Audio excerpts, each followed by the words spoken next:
So we just got a brand new Ultra Sun and Moon trailer revealing major key aspects of the games, with possibilities of Pokemon following you and gyms returning. There's a lot of stuff here that I think I got figured out, so stay tuned for this analysis. Well, to start off, Rowlet, Litten, and Popplio all have brand new official artwork for these games, which are way better compared to the originals. They give them real expressions and it gives them more characterization. So it was really a nice touch to add this in, and I like them better like this. Although these guys got brand new artwork, we know this is not the same for all of them since Rockruff has his regular old artwork in the trailer. We also got the reveal of the new map, which kinda gives more questions than answers. So the question on everyone's mind is, are gyms returning? Since we see this clip in the trailer that seems to resemble the gym format and features Ryuki from the champion challenging part of the original Sun and Moon. The trash cans might indicate that this is a gym, considering the fact that the Vermilion City gym also had trash cans contained in it for Lieutenant Surge's gym. Back in Sun and Moon, they had all these empty lots that everybody figured would be gyms in Ultra Sun and Moon. We see that one of these lots are filled in with this building, but it doesn't really look like a gym. Not only that, but not all of the lots are actually filled in on the map, like this one in Seafolk Village. So where are these gyms if they are actually gyms at all? My theory is that they're definitely bringing gyms back, but they're definitely not getting rid of trials. The gym is not in this building here, and it's not in this lot either. The empty lots will be used for something else, and instead the gyms will be integrated as a part of the environments just as the trials were. Meaning that I think that the gyms will return, but instead of them being in a building, they will be outside, more particularly where the trials were held in the last game. So for example, we can see in this clip right here, this looks a lot like Verdant Cavern, so I wouldn't be surprised that instead of looking for Gumshoes or Rattata, you have to fight the trainers to get to that very room at the end and fight the gym leader.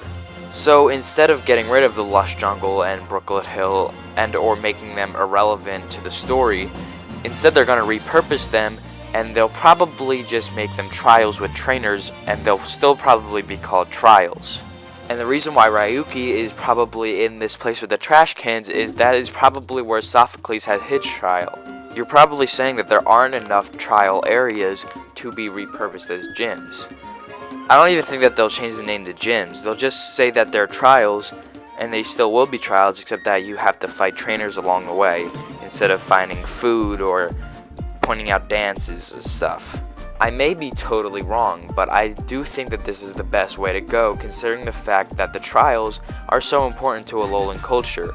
Getting rid of them would be a shame, but repurposing them is a brand new and fresh way, and it would please all of the fans that wanted gyms. As for what the lots are doing and why some of them are filled and some of them are not, I really can't answer that. This building is most likely a fashion show, considering the fact that there's a camera in the window and that there's bows on the outside, but other than that, I can't really understand why some of the lots are filled and some of them are not.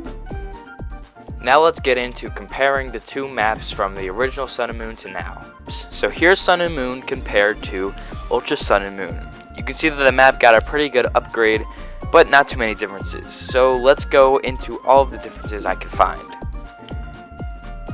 Starting off with Pony Island and therefore Seafolk Village, we can see not much has changed.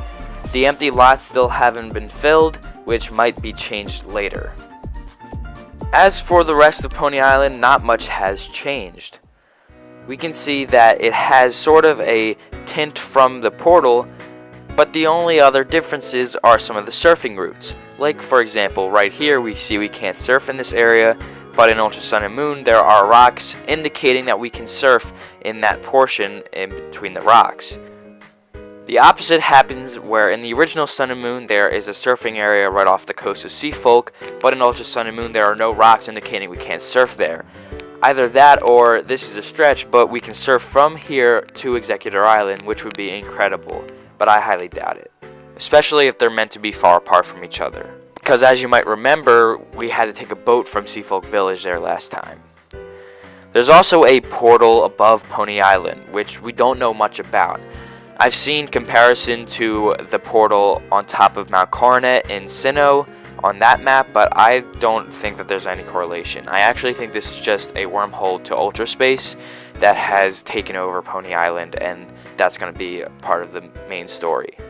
Now moving on to Melee Melee Island. We've seen a little bit of a change now. Specifically looking toward to Howley City, we can see that in this location here there is an empty lot, but in Ultra Sun and Moon that has been filled in by that sort of performing area. But other than that, Howley City pretty much stays the same. Now over to the Kala Island. There are a few differences, but not as many as Melee Melee, so let's get into it. There is now a new beach in Heya. There's also a dried up Brooklet Hill, which is an interesting idea. We're not entirely sure why it decided to dry it up, but I'm sure it will be addressed within the game. Moving on to Ula Ula now with the least amount of differences. Here in the original map you see that there's an empty lot, and there is still an empty lot here, so we're not entirely sure why they haven't been filled. And there's also no rehabilitated Po Town, meaning that it is still blocked off by walls. And the Aether Foundation makes a comeback. In this clip right here, we get a good view of the Melee Melee Sea from what my guess is from the player's house. Another clip from Melee Melee Island is a pretty big one, and it looks like Rockruff is following the player, which could confirm that Pokemon are following the player again. Now, I'm really excited for this, but I do have my doubts, because it kind of seems like it might be an overworld Pokemon that seems to chase the player and you can talk to them. Though it wouldn't really explain why it's following them with such certainty, it would explain why it's kind of lagging behind and going on its own path. Though some Pokemon like Rockruff, who are important Pokemon to the region, might have better AI than others, it doesn't really seem like all Pokemon would really just go on their own beaten path, but maybe this is confirming the fact that Pokemon are following you. I really can't say for certain, but it does raise the chances a lot. The Aether Foundation returns, we can tell, with this clip of Alolan Vulpix in the Aether Foundation building. We also see a guy wearing an Aether Foundation outfit. There are also Alolan Meowths in cages in the back, so perhaps the Aether Foundation's motives are studying the reason why Pokemon are changing into Alola forms. We're not sure if they're going to be an evil team this time. Perhaps the Aether Foundation are actually good guys who are just studying Pokemon, and they are trying to help us to get into Ultra Space because maybe they actually have some kind of way to get there and they know about it and they want to stop Ultra Beasts from coming. So maybe they have some good motives this time around, but who knows.